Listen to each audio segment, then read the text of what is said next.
अस्सलाम वालेकुम। ये फ़र्स्ट ईयर के अनसॉल्व पेपर्स हैं जो कि आज मैं सॉल्व करने के लिए जा रहा हूँ और ये मैं वीडियो इसलिए बना रहा हूँ ताकि ये आपके लिए बेनिफिशियल हो, क्योंकि 90% पेपर जो बोर्ड का होता है वो 5 ईयर्स में ही से ही आता है। तो जो मैं आज सॉल्व करने जा रहा हूँ 2013 से लेकर 14 के इंग्लिश के एमसीक्यूज़ हैं। इसका शॉर्ट आंसर्स मैं सॉल्व करूँगा। एमसीक्यूज़ इंशाल्लाह अगर आप मेरे साथ कनेक्टेड रहेंगे तो मैं इंशाल्लाह एंड में ये भी सॉल्व करूँगा। तो चलते हैं आए एमसीक्यूज़ क्वेश्चंस की तरफ। अच्छा, तो ये जो हमारे पास क्वेश्चंस हैं ये शॉर्ट क्वेश्चंस है। इसकी दो आपके पास पार्ट आएंगे, पार्ट ए और पार्ट बी, क्योंकि क्वेश्चन ज़्यादा हैं।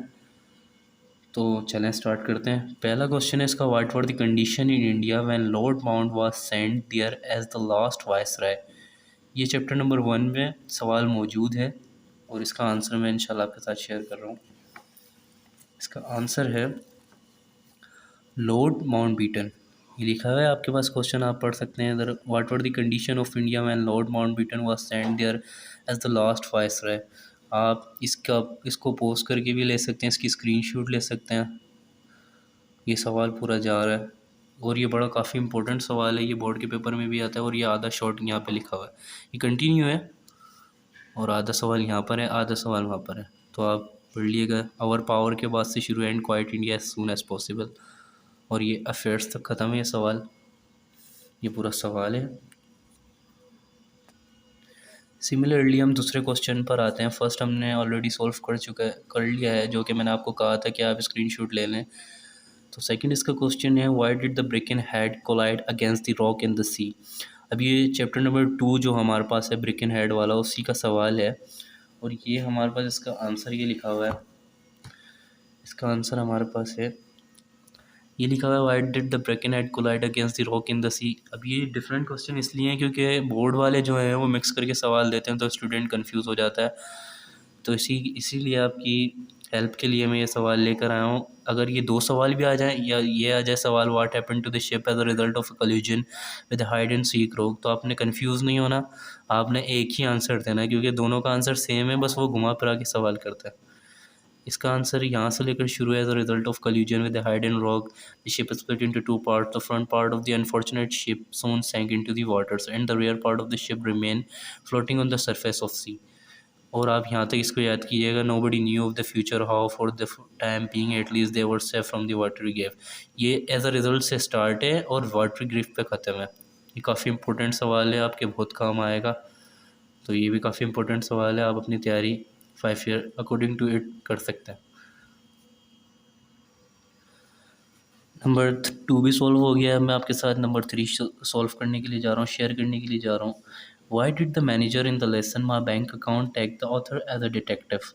ये सवाल भी इम्पोर्टेंट है क्योंकि 5 ईयर के अंदर से ही इंग्लिश का सॉल्व सारा आता है सवाल, और 5 ईयर में से ही 90% MCQs और क्वेश्चन आंसर आते हैं। तो आप ये सारे नोट डाउन कर लें और अभी से अपनी तैयारी शुरू कर दें। तो इसका क्वेश्चन का आंसर है, इस क्वेश्चन का आंसर है हमारे पास यहाँ पे। अब देखेंगे ये दो सवाल लिखे हुए हैं, एक तो ये है घुमा फिरा के इन्होंने दिया है, दो सवाल दिए हैं। अगर आपके पास ये सवाल आया तब भी सही है, अगर ये सवाल है तब भी सही है। जैसे why did the manager in the lesson my bank account take the author as a detective, ये हमारे 5 ईयर का सवाल था। जबकि जो किताब में लिखा हुआ है, जो बुक में लिखा है, वो लिखा है why did the manager look relief when he knew the purpose of the author visit.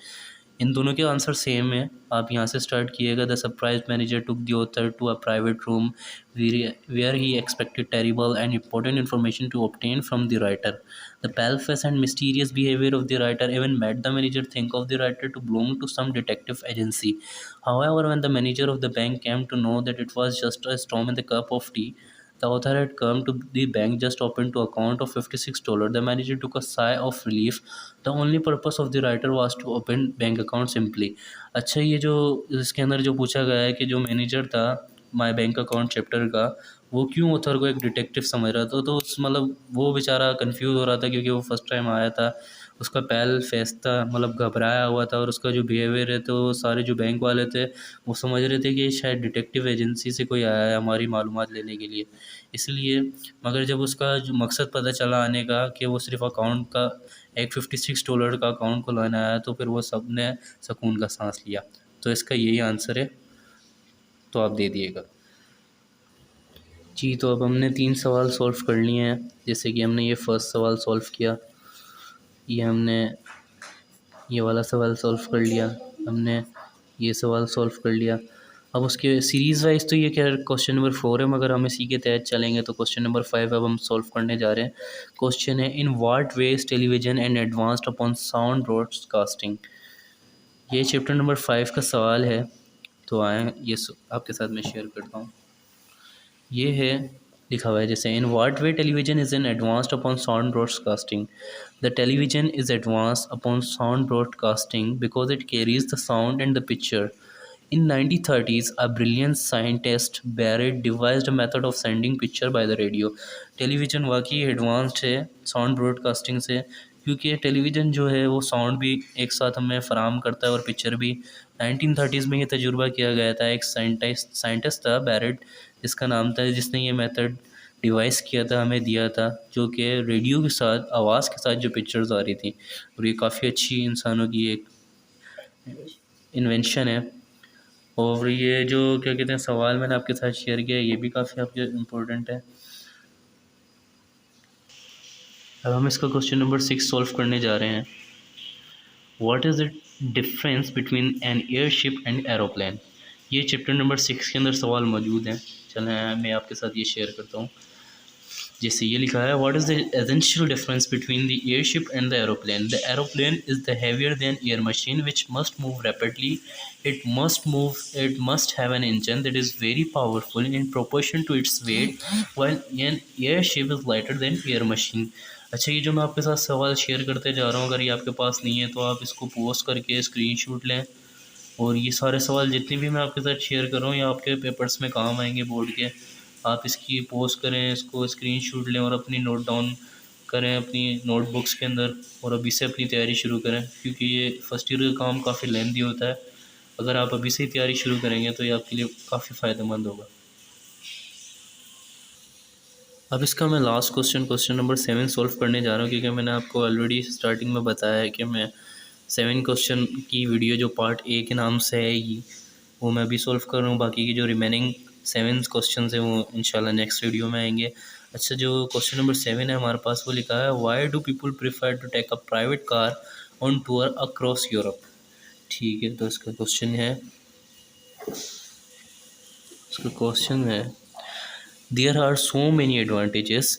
बहुत से अपना एडवांटेजेस हैं to take a private car on tour, के हम जो प्राइवेट कार है वो टूर पे लेके जाएं।